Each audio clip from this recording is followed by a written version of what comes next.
আমি বিষকাম, এই জীবন রাখতাম না, আমি ব্যর্থস্বামী, বুঝছো? এই ব্যর্থস্বামী জীবনে একটা লাভ নাই।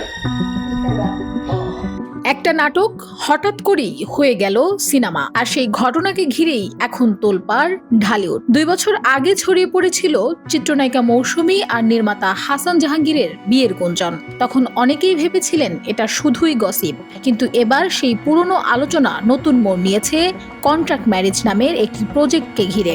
যেটাকে শুরুতে বলা হয়েছিল 1 ঘন্টার নাটক, সেটিই এখন সিনেমা হিসেবে প্রেক্ষাগৃহে মুক্তির প্রস্তুতি নিচ্ছে। আর সেই বিষয়টি তৈরি হয়েছে বড় বিতর্ক।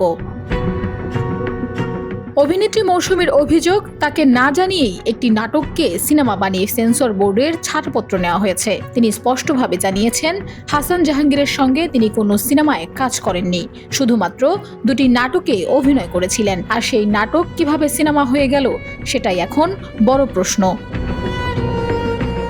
বিষয়টি নিয়ে চুপ থাকেননি তার স্বামী ওমর সানি। ফেসবুক লাইভে এসে তিনি ক্ষোভ প্রকাশ করে বলেন, দর্শকদের সঙ্গে প্রতারণা করা হচ্ছে। তিনি দাবি করেন, এমন অপেশাদার আচরণ কোনোভাবেই মেনে নেওয়া যায় না। ইতোমধ্যেই শিল্পী সমিতি, প্রযোজক সমিতি সহ বিভিন্ন সংগঠনে লিখিত অভিযোগ দিয়েছেন তিনি। এমনকি প্রয়োজনে আইনের আশ্রয় নেওয়ার কথাও জানিয়েছেন। কিন্তু তুমি যে কাজটা করেছো একদমই এটা সঠিক নয়। অবিলম্বে আমি এটা আইনের আশ্রয় নিব। প্লাস এই বিতর্কে পাশে দাঁড়িয়েছেন মিশা সওদাগরও। যুক্তরাষ্ট্র থেকে দেওয়া এক বক্তব্যে তিনি বলেন, মৌসুমী কখনোই এটিকে সিনেমা হিসেবে কাজ করেননি। তার মতে, যেটা নাটক সেটাকে নাটক হিসেবেই প্রচার করা উচিত, সিনেমা না হয়েও সিনেমা হিসেবে মুক্তি দেওয়া অনুচিত।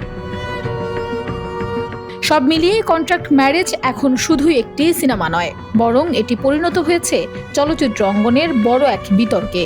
শিল্পীর সম্মান, দর্শকদের বিশ্বাস আর নির্মাণের স্বচ্ছতা সবকিছু নিয়েই প্রশ্ন উঠেছে। এখন সবার নজর 15 মের দিকে। শেষ পর্যন্ত সিনেমাটি মুক্তি পায় নাকি বিতর্কের মুখে আটকে যায়, সেটাই এখন দেখার বিষয়।